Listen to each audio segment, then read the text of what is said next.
하나님 말씀 나누겠습니다. 사도행전 15장 16절에서 18절.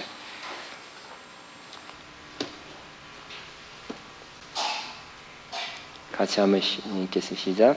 이후에 내가 돌아와서 다윗의 무너진 장막을 다시 지으며 또 그 허물어진 것을 다시 지어 일으키리니 이는 그 남은 사람들과 내 이름으로 일컬음을 받는 모든 이방인들로 주를 찾게 하려 함이라 하셨으니 아멘. 저는 오늘 다윗의 장막의 회복 따라합니다. 다윗의 장막의 회복 이런 제목으로 은혜를 나눕니다.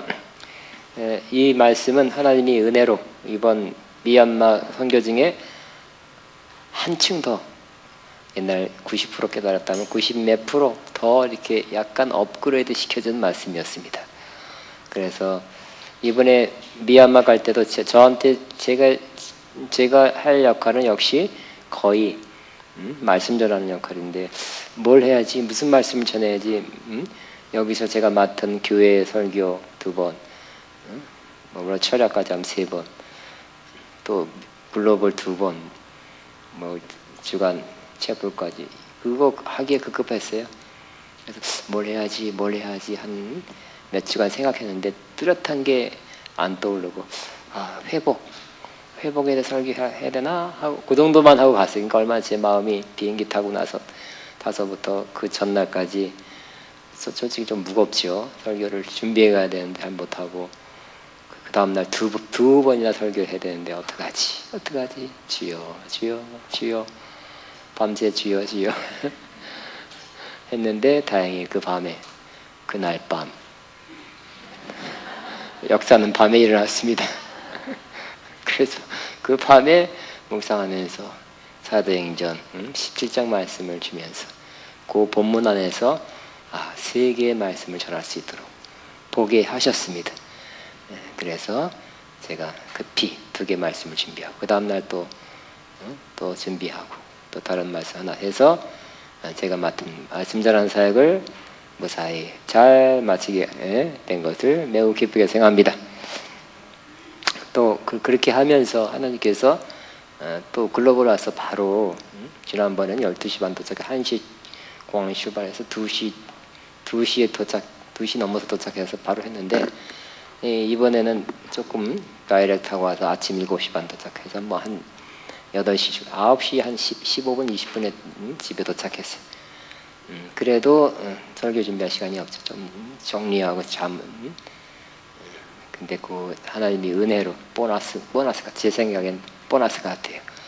무슨 설교를 할까를 그것만 이거다 하면 벌써 반이 준비된 건데 미얀마에 있는 동안에 좀 편히 마음을 수고하고 무거운 짐진 자들아 편히 쉬게 하리라는 마음에서 그런지 이걸 하면 되겠다 하는 마음, 또 어떤 것에 대한 조금 더 업그레이드된 깨달음을 탁 주었는데 이걸 전하면 되겠다 그 말씀을 주셨는데 바로 그것이 오늘 다윗의 장막의 회복입니다. 그래서 여러분과 함께 잠시 준비해서 나누게 되었습니다. 다윗의 장막의 회복. 우리는 다윗의 장막이라는 회복을 한 5, 6년 전에 주로 외국 사역자를 통해서 많이 5, 6년 전, 10년 전 하여튼 한창 우리나라의 외국 사역자들이 들어와서 다윗의 장막에 대한 설교도 좀 했을 거예요. 그죠? 그래서 지금 한국에 상주하는 외국 어떤 찬양 사역자 목사님도 그런 설교를 했고 저도 몇 번이나 했어요. 몇 번을 했는데 저는 수년 전부터 다윗의 장막이란 그 제목이 그 내용이 조금 빗나가는 것 같다 느꼈어요. 그래서 다윗의 장막 회복 이란 이 제목을 걸어놓고 찬양하는 곳 아니면 기도하는 곳을 다윗의 장막이다 이렇게 표현한다면 나는 그거 조금 아주 틀린 건 아니지만 진짜 목적, 진짜 의미는 아니다고 말했더니 받아들이지 않더라고. 알았다고 그냥 잘 하시라고 그랬는데 수년 전부터 그게 아니구나 이렇게 느꼈는데 그래서 다시 한번 다윗 장막이 뭐냐 하는 것을 저와 여러분 나누게 되고 이번에 조금 더 하나님께서 조금 더 구체적으로 하나 더 얹혀서 깨닫게 된 것이 있었기 때문에 나누게 되는 것입니다. 다윗의 장막이 찬양의 집일까요? 어떤 센터, 찬양 센터가 일어서 다윗의 찬양, 다윗이 드렸던 그런 찬양을 올리는 곳, 그런 찬양 센터, 찬양하는 그런 모임, 그것이 찬양일까요? 그런 것이 다윗의 장막일까요? 그건 아니라고 말할 수 있습니다. 왜냐하면 사도행전 15장은 첫 번째 예루살렘 회의가 열렸던 것이죠. 예루살렘 회의가 열려서 그 사도들이 선교나 전도를 하고 사역을 하고 일단 제자가 사도가 되고 사도들이 지도자들이 돼서 그들이 예루살렘 모여서 처음으로 공의회 큰 회의를 한 내용이 사도행전 15장입니다. 그래서 자기 사역한 걸 막 꺼내 넣습니다. 꺼내 넣는데 깜짝 우리가 정말 이런 일이 일어났다, 이런 일을 경험했다, 이런 사역을 했다고 막 내놓는데 그 중에 하나가 우리의 사역을 통해서 이방인들이 구원받는다, 이방인들이 쉽게 돌아온다. 이거 어떻게 해야 될 거냐? 응? 유대인들 마음에는 뭐가 있어요? 항상 구원은 이스라엘에게. 예수님도 초창기에 뭐라고 했어요? 예수님 제자들 보내는데 너희는 이스라엘의 잃어버린 자에게 가라 그랬죠. 제자한테 그랬다니까. 거기만 가라 그랬어요. 거기만. 그 예수님도 심지어 이방 지역에 별로 간 적이 없어요. 근데 두로 시돈인가요? 그 지역에 살짝 넘어가서 가는데 여자가 붙잡아서 우리 딸이 귀신 들렸는데 좀 우리 딸을 고쳐주세요. 그러니까 탁 따라버려 하는 말이 우리 예수님께 좀 매정할 때 매정하신가 봐요. 그래서 자녀의 떡을 취해서 개들에게 줌이 합당치 아니하도다. 개 취급했어요. 안 좋죠? 여러분 개란 또 여러분 집에 있는 그 애완견 개가 아닙니다.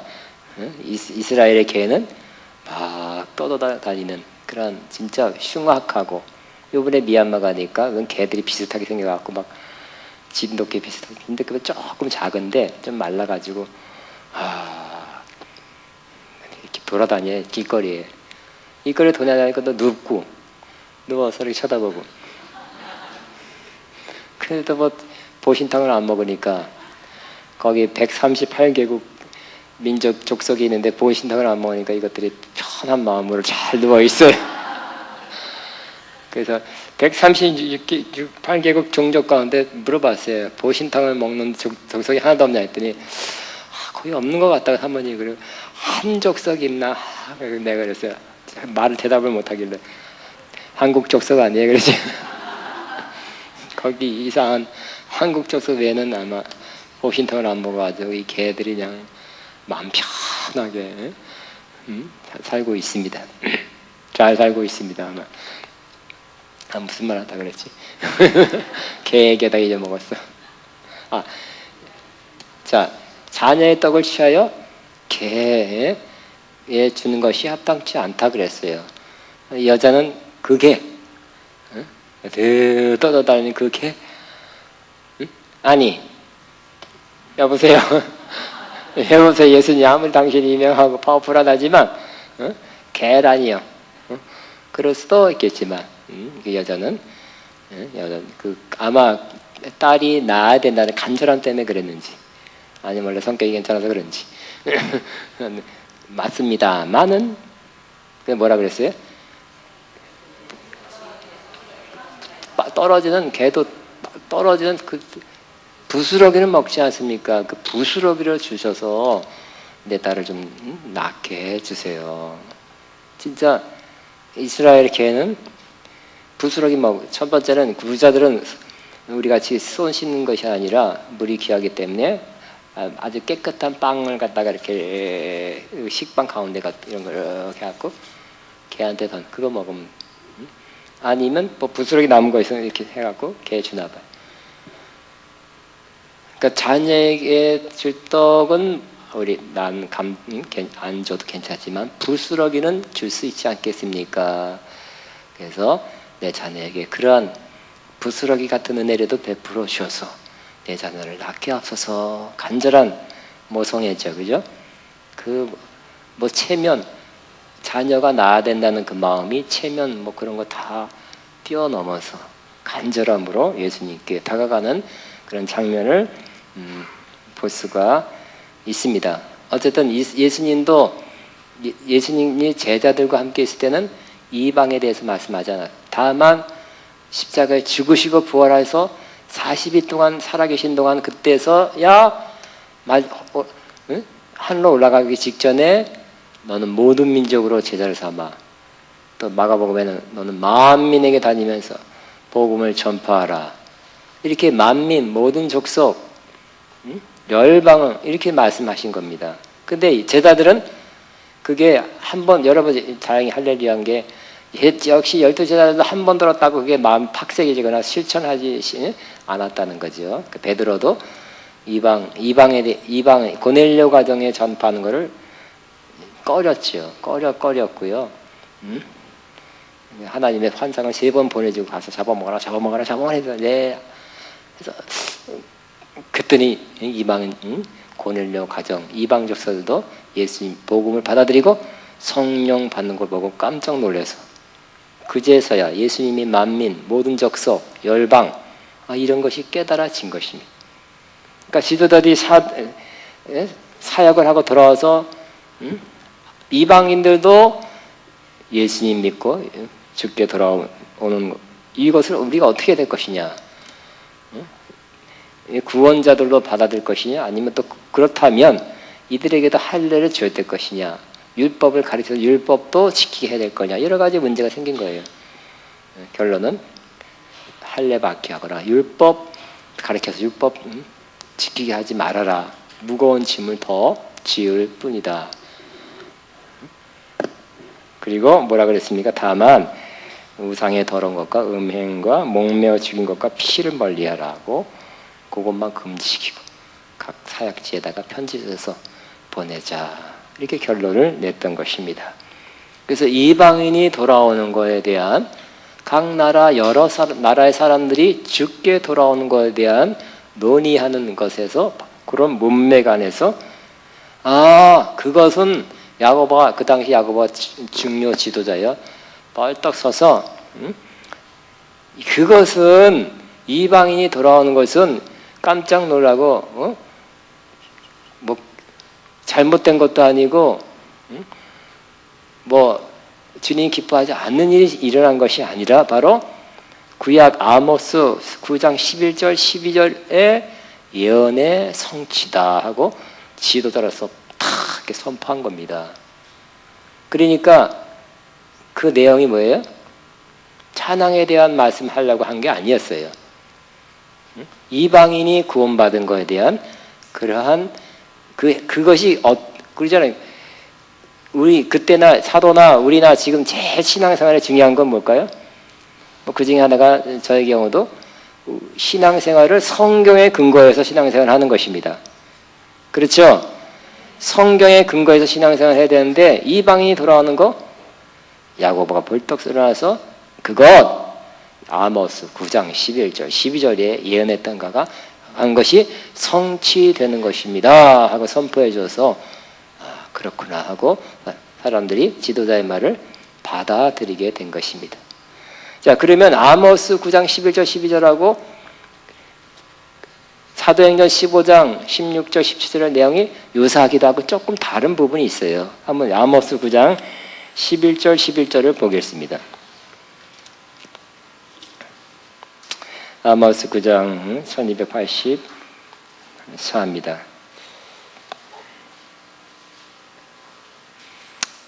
아모스 선지자 아모스부터 한 예언입니다.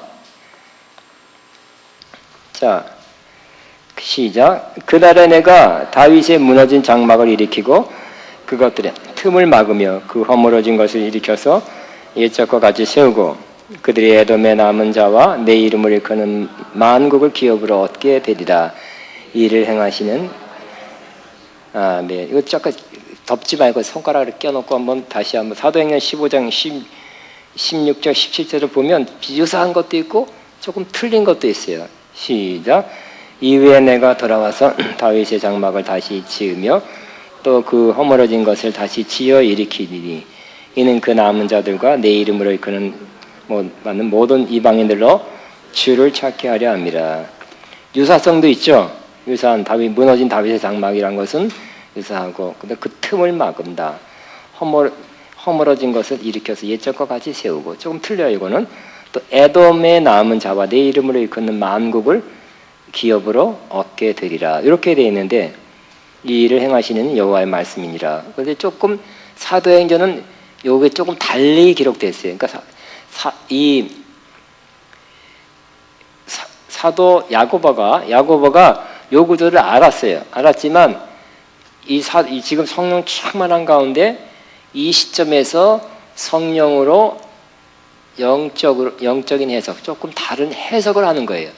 구약에 있었던 그 내용을 문자적으로만 그대로 이렇게 인용해서 그대로 이거다 하지 않고 그 시점에서 그것은 구약의 아모스 선지자가 예언했던 것은 지금 시점에서 이러한 의미다 하고 조금 달리, 조금 영적인 해석을 해서 설명해 주는 것입니다.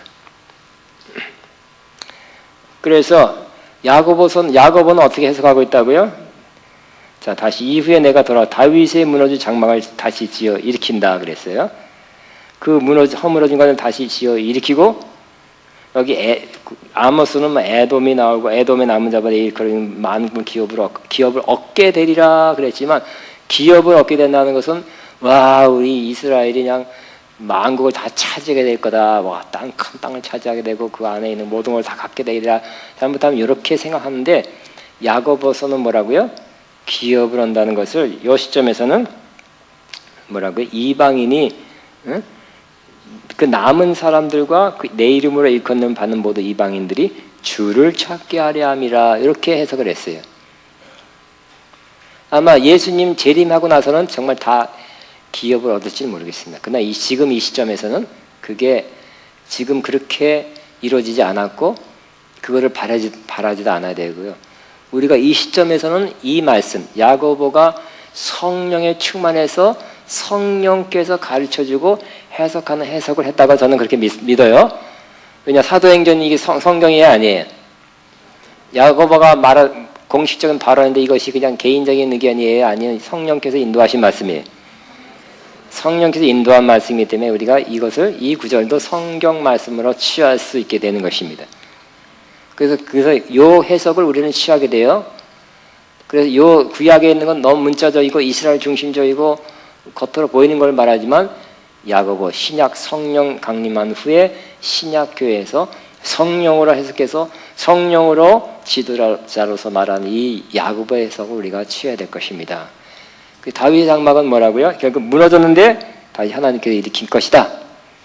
다윗의 장막이 다시 세워지면 뭐라고요? 17절, 그 결과 이는 그 남은 사람들과 내 이름으로 일컬음을 받는 모든 이방인들이 주를 찾게 된다는 거예요. 남은 사람들, 이스라엘의 남은 사람들과 이방인들이 다 주를 찾게 되는 것이 다윗의 장막의 궁극적인 목적입니다. 그러니까 다윗이 행했던 우리 주께 전능왕 오셔서 우리를 찬송케 이런 거 말고, 거룩 전능하신 주여, 이런 찬송 말고 우리 한국에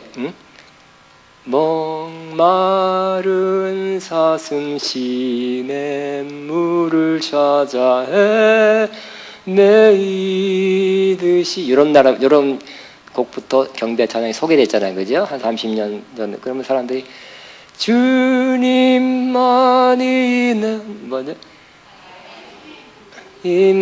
나의 방패, 나의 참소마, 나의 맘 정성 다 바쳐서 주를 직접 주님을 불러. 그거 얼마나 은혜로워요. 그러니까 이런 찬양부터 해서 그죠? 예수 사랑해요. 이렇게 시작해서 지금 막 많이 부르는, 젊은이들이 주로 부르는 이런 찬양. 이런 찬양, 악기가 동원되고 드럼을 치고 전자악기도 하고 다 일어나서 막 열광적으로 다윗처럼 춤을 추다가 이런 아주 뜨겁고 충만하고 아주 은혜롭고 열광적인 이런 찬양, 그런 찬양, 옛날 그런 식 말고 요즘 젊은이들 부르는 경배와 찬양, 이런 거를 부르는 그러한 찬양센터가 다윗의 장막이다. 요 말한다면 그렇게 찬양하는 자체는 매우 좋은 거지만 그저 이름을 잘못 붙이지 않았나 싶습니다. 뭐라고요? 다윗 장막은 뭐라고요? 그 결과는 뭐라고요? 이스라엘에 남은 사람들과 이방인들이 구원받는 거예요. 어떻게 되면 그렇게 된다고요? 다윗의 무너진 장막을 다시 하나님께서 어떻게 한다고요? 다시 지으며 그 허물어진 것을 다시 지어 일으키면 그렇게 된다는 거예요. 그러면 다윗의 장막이 뭘까요? 또 다시 요 다윗의 장막 그 자체 다시 한번 돌아가면 다윗의 장막은 텐트죠. 다윗의 텐트를 다시 지은다. 다윗이 법궤를 찾아와서 장막 텐트에다가 모셔놨잖아요, 그죠? 그것을 문자적으로 그걸 말하냐? 그게 아니라는 거예요, 지금은. 그 당시에는 구약에서는 사무엘하 6장 보면 다윗이 블레셋에 뺏겼던 법궤를 어렵게 찾아와서 너무 깊어서 숨도 쉬고 악기 동원하고 막 다윗 저는 춤을 추다가 바지가 벗겨졌습니다.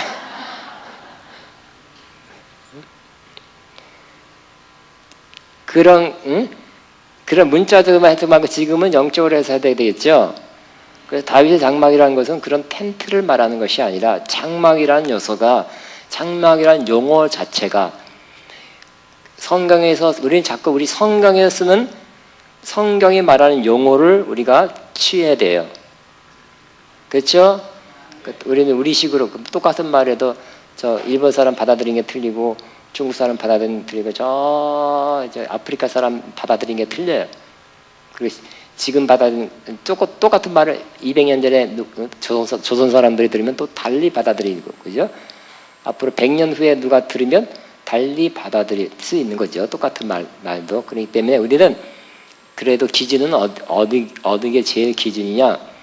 그 당시에 쓰였던 이 이스라엘 히브리 민족들에 쓰였던 그 의미를 취해서 그것을 받아들이는 것을 우리는 기준으로 해야 되는 것입니다.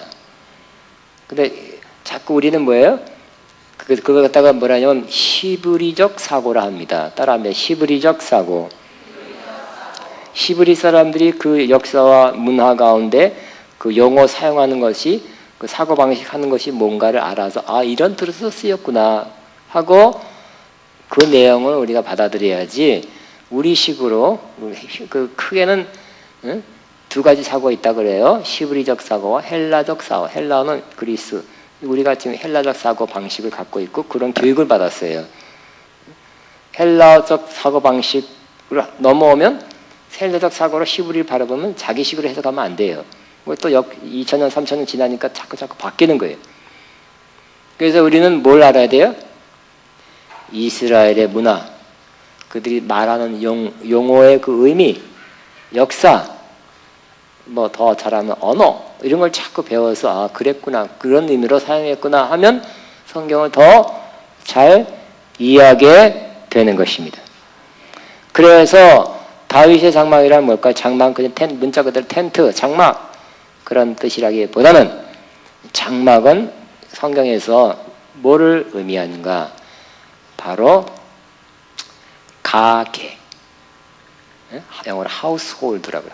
가계, 다윗의 집안, 왕족, 이런 뜻입니다. 장막이라는 뜻이 그런 용례로 쓰여졌다는 것입니다. 장막이라는 뜻을 한번, 장막이라는 뜻이 나와 있는 그 성경이 어디냐면 창세기 9장 20절 보면 노아가 농사를 시작하여 포도나무를 심었더니 포도주를 마시고 취하여 그 장막 안에서 버든지라. 가나안의 아버지 함이 그의 아버지의 하체를 보고 밖으로 나가서 그 두 형제에게 알림해 햄과 야벳이 옷을 가져다가 자기들의 어깨에 메고 뒷걸음쳐 들어가서 그들의 아버지 하체를 덮었으며 그들이 얼굴을 돌이키고 그들의 아버지 하체를 보지 아니하였더라. 노아가 술이 깨어 그의 작은 아들이 자기에게 행한 일을 알고 이에 이르되 가나안은 저주를 받아 그의 형제 종들의 종이 되기를 원하노라 하고, 그 다음에 26절 같이 시작. 또 이르되 셈의 하나님 여호와를 찬송하리로다. 가나안은 셈의 종이 되고 하나님이 야벳을 창대케 하사 셈의 장막에 거하게 하시고 가나안은 그의 종이 되게 하시기를 원하노라 하였더라. 26절 보면 다시 한번 셈의 하나님 여호와를 찬송하리로다. 가나안은 뭐라고요? 셈의 종이 된다 그랬어요. 그 아버지 부끄러움을 알린 사람. 근데 하나님은 야벳을 창대케 하사, 야벳은 아마 백인족이라 그래요. 셈의 장막에 거하게 하시고. 그럼 셈이 지어놓은 텐트 속으로 기어들어와 산다는 뜻이에요? 아니죠. 그 장막에 기어들어서 오는 백인, 사는 백인 봤어요? 그런 문자적인 뜻이 아니죠. 여기 장막은 뭘까요? 셈의 그런 후손들 있잖아요. 그죠? 셈의 후손의 그 가계, 그 자손들의 뭐랄까요? 그 후손들 그 영향권 안에서 도움을 받아 산다. 이렇게 해석할 수 있죠.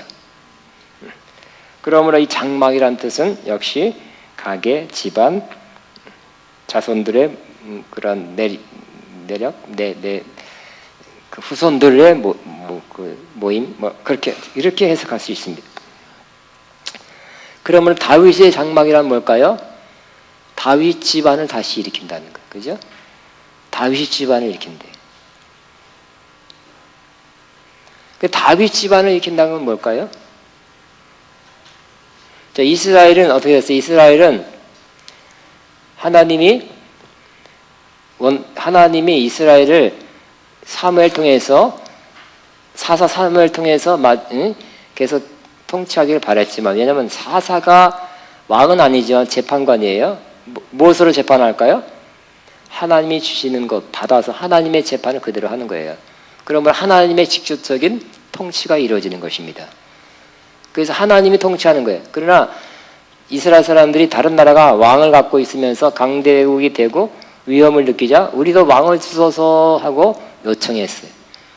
그것을 사무엘이 하나님께 알리니까 하나님은 사무엘에게 매우 기분 나쁘다. 이것들이 나를 왕으로 삼으라는 것을 이제 거부하는 것이다 하면서 기분 나쁘다고 말하면서도 자꾸 달라니까 허용해 주었죠.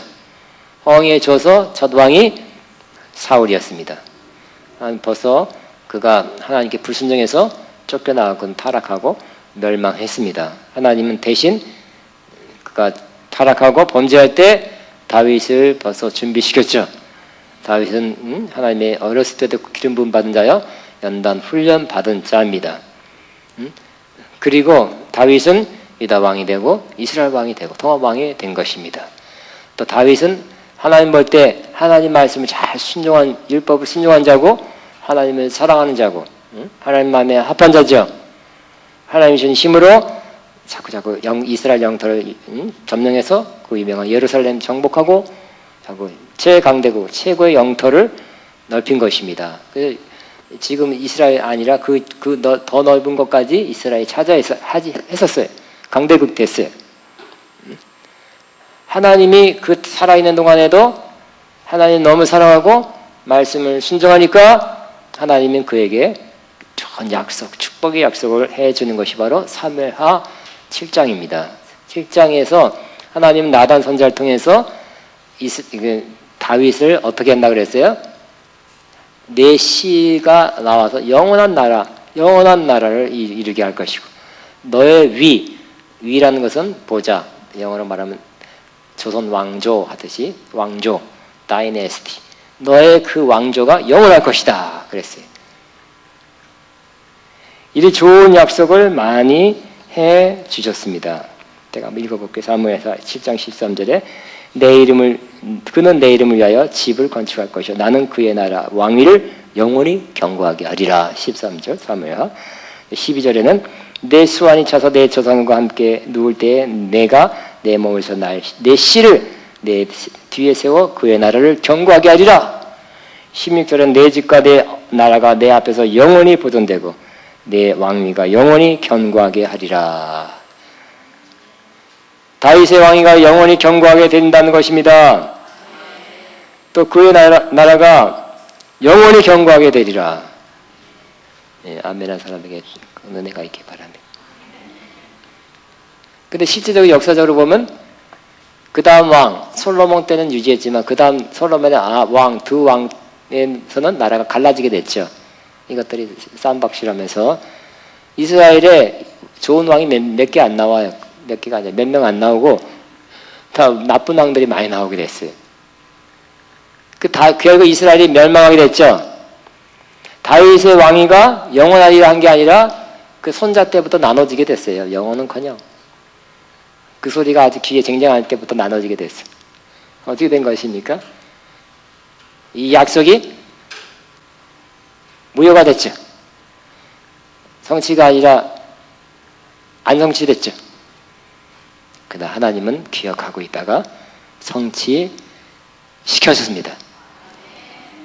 뭐냐면 이 약속의 말씀, 하나님은 육신의 아들들, 솔로몬도 처음에는 하나님을 사랑하지만 나중에 타락하잖아요. 그죠? 이 여자들, 이방 여자들 뭐 수백 명, 뭐 처가 몇 명, 비니 몇 명, 몇천 명 여자 막 누구도 안녕하세요. 처음 뵙겠습니다. 자기 응? 처음 뵙는 것도 아닌데 너무 많아가지고 이쁘다는 여자 다 되다 보니까 다 우상 섬기는 여자들이 우상을 갖고 들어오니까 예? 영적으로 혼탁해져서 그래서 그렇게 타락합니다. 그 중에 타락한 중에 하나가 그러니까 하나님은 그 육신적인 자식이 아니라 내 씨 단수예요. 예수님을 통해서 다윗의 나라, 하나님께서 약속한 다윗을 통해서 이루실 그 왕위를, 그 나라를 영원히 견고케 하리라는 것을 그 약속을 성취시켜 주신다는 것입니다. 예수님이 누구십니까? 아브라함과 다윗의 자손 예수 그리스도의 세계라. 그러니까 예수님이 다시 오셔서 무슨 왕국을 다시 일으켜요? 누구 왕조를 일으켜요? 다윗의 왕국, 다윗의 왕조를 다시 일으킨다는 것입니다. 그 다윗의 왕조, 왕국, 이게 뭐예요? 다윗의 장막이에요. 다윗의 장막이에요. 너무너무 하나님 마음에 합한 자, 이런 내 마음 합하고 내 뜻을 다 이루는 자, 내 말씀을 다 율법을 지키는 자, 이러한 자는 내가 축복을 해야 돼. 영원히 축복을 해야 돼요. 하나님 마음에는. 조금 굉장하다. 이 땅에 사는 동안 큰 집 살고 누릴 거 맛있는 거 많이 먹고 놀러 갈 때 가보고 다 보고 살아라. 이게 아니라 하나님 마음은 굉장히 크시죠. 영원히 축복해 주고 싶어요.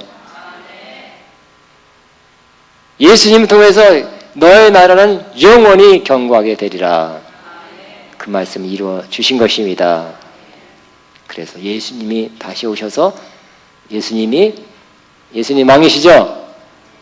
왕입니다. 다윗도 왕이지만 예수님 왕. 물론 예수님의 왕은 이 세상에 속한 왕은 아닙니다. 예수님 왕으로서 다윗의 장막, 다윗의 왕조를 다시 일으켜서 지금까지 통치하고 앞으로 영원히 예수님은 다스리고 통치하고 이 땅뿐만 아니라 영원히 우주까지 다스릴 왕으로 자정하고 통치하게 될 것입니다. 이것이 바로 다윗의 왕, 장막의 회복이 되는 것입니다. 아멘. 다시, 그러면 다윗의 장막이 회복되면 무슨 일이 일어난다고요? 이 아모스 9장 11절에도 이미 언급이 되어 있고 이 사도행전 15장 17절에도 언급되어 있듯이 다윗 장막이 회복되면 다시 16절, 사도행전 16절을 보겠습니다. 사도행전 16절 다시 한번.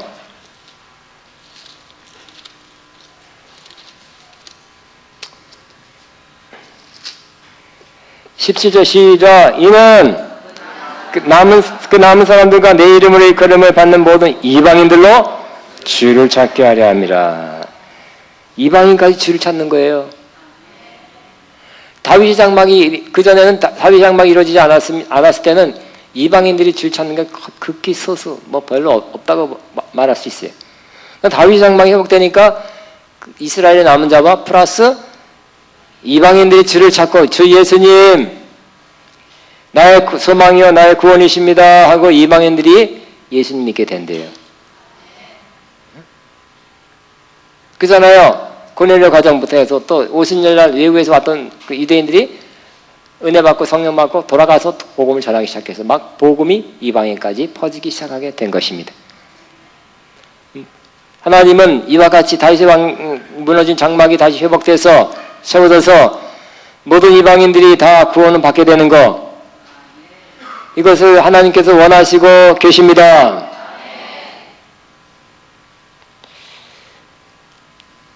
그래서 저는 이번에 선교 현장에서 더 깨달아진 거예요. 더 아가페는 뭐라고요? 다윗의 장막 중에 하나다. 선포합니다. 아가페는 다윗의 장막에 속해 있다. 아가페가 다윗의 장막이라면 뭘까요? 여기서 찬양만 잘하면 될까요? 오늘 찬양 사실 이 4층에 지어진 이유도 다윗 장막, 사실 다윗이 찬양하고 기도하기 주로 하기 위해서 했는데 생각보다 많이 안 오는 거예요. 응? 조금씩밖에 안 와. 그리고 찬양 계속 하려고 했는데 찬양팀 뭐 어디서 초청하면 또 경비가 들어요 또. 그리고 이 다윗 장막 찬양하는 그걸 주창하는 목사님 그 교회도 어디 찬양팀 많이 젊은 사회 가기 때문에 이 찬양팀 그다음날 이 찬양팀 막 찬양팀 10몇 명 와서 뭐 찬양하고 뮤지션 뭐 또 엔지니어까지 다 와서 하는데 거기 찬양하는 사람이나 거기 앉아있는 사람 어떤 찬양하는 사람이 더 많다는 거예요. 많은 사람들이 안 오는 거예요. 가본 사람도 있을 거예요. 여기. 그래 찬양하는 것이 첫 번째 다윗 장막의 목적은 아니라는 거예요. 몇 번째는 될 수 있어도 그건 첫 번째 본질은 아니라는 거예요. 다윗의 장막에 우리가 진정 다윗의 장막이 된다는 것은 바로 우리가 구원받고 뿐만 아니라 우리를 통해서 이방인들이 구원받는 것이 참 다윗의 장막이 되는 것입니다. 아까 이 미얀마 가서 미얀마 사람들이 구원받게 되는데 우리가 한 역할을 한다면 다윗의 장막 되는 것입니다. 앞으로 파키스탄 거기에 예수님을 전해서 예수님을 통해서 구원받는 사람이 생긴다면 우리가 다윗의 장막 그 일을 하게 되는 것입니다. 우리 하나님은 이와 같이 이스라엘 사람만 우리만이 아니라 모든 민족이 모든 족속이 민족 족속이란 것은 에스네 종족이란 뜻이에요.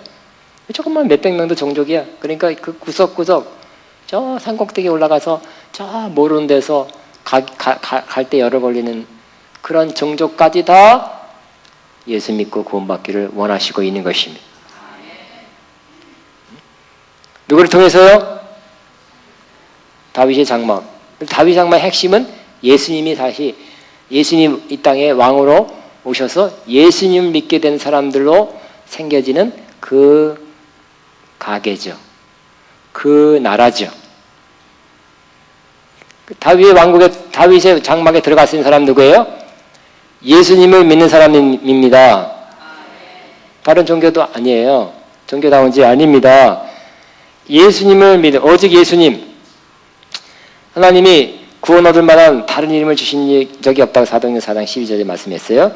오직 예수 이름으로만 구원을 받는데 그 예수 이름을 전파해서 예수님 믿는 사람이 다윗의 장막에 속해서 예수님의 안에 속해서 그들이 구원받게 되는 것. 세계 213개국 뿐만 아니라 저 만족속 다 예수 이름을 전파해서 구원받게 되는 것. 이것이 다윗의 장막이 되는 것입니다. 저는 미얀마 생각했어요. 내가 지금 다윗의 장막으로 와 있구나. 그 일을 하고 있구나. 제대로 하고 있구나. 해야 될 거 하는구나. 그런 걸 생각하게 된 것입니다. 앞으로도 해야 될 것입니다. 여러분 직접 장기 선교사 안 나간다 할지라도 단기 혹은 그 역할 여기서도 그 일에 기도나 후원이나 어떤 봉사를 통해서 이방인이 구원받는 데 도움을 준다면 여러분은 다윗의 장막에 그 일에 동참하게 되는 것입니다. 아가페는 다윗의 장막입니다. 한국뿐만 아니라 이방인의 모든 족속에 구원받는데 우리가 아가페가 사용될 것을 믿고 선포합니다. 우리 아가페는 중국부터 시작했어요. 중국과 필리핀은 무슨 어려움 사정상 지금 닫았고요. 인디아, 또 미얀마, 일본, 그다음 네팔을 우리 가지 않았지만 여기 네팔 교회를 하는 것에 우리가 후원하고 있어요. 매달 아가페 선교에서 그들이 그 한국 사람이 잘 할 줄로 믿고 또 잘 하실 것 같아요. 후원하는 것을 동참하고 있고 또 우리 교단의 한 교회가 지지난주에 토요일날 갔다 왔는데 그 교인 100%가 네팔 교인이 네팔 성도예요. 네팔인이 3만 명 와 있대. 미얀마도 3만 명 와. 이라로 3만 명 와 있대요. 3만 명 와 있는 사람들에게 교회 저기 나 또 가까운 줄 알았더니 저 50몇 킬로 파주 넘어서 어디 넘어서 점점점 북한에 가까우더라고. 거기에 네팔만은 위한 교회. 거기 우리 교단의 한 목교사님이 개척했습니다. 이렇게 자 여러분이 하나님의 뜻은 뭐예요? 다윗 장막이 다시 일으켜져서 이스라엘뿐만 아니라 모든 민족이 다 구원받는 거. 누구든지 주의 이름을 부르는 자는 구원을 받으리라. 누구든지 이스라엘이나 이방인이나 네팔인이나 저 피지인이나 누구든지 다 예수님 이름을 불러서 믿고 예수님 부른 자는 구원을 받게 되는 거. 하나님의 뜻은 뭡니까? 모든 사람이 다 진리를 알며 구원에 이르는 것을 원하신다 그랬어요. 이것이 바로 다윗의 장막이 되는 것입니다. 아멘. 아버지, 내 문제, 내 아들, 내 딸도 좋지만 그 다음 넘어서 다른 사람 생각하고 다른 사람 위해서 기도하고 다른 사람 위해서 시간 쓰고 물질 쓰고 우리나라 대한민국도 좋고 그 다음에 대한민국을 넘어서 다른 나라 다른 민족을 위해서 시간 쓰고 기도하고 물질 쓰고 구원시키는 일에 여러분 동참하시게 되기를 바랍니다. 이런 사람이 그럼 그 사람이 뭐야? 세계를 품은 크리스찬이 되죠. 세계적인 유명한 사람은 안 돼. 세계적인 크리스찬 될 것입니다. 마음의 세계를 품은 사람 될 것입니다. 다윗의 장막 이름 그대로 그대로가 그 사람 생애를 통해 일생을 통해서 재현되는 나타나는 그런 사람이 될 것입니다. 그렇게 사용되기를 주님을 축복합니다.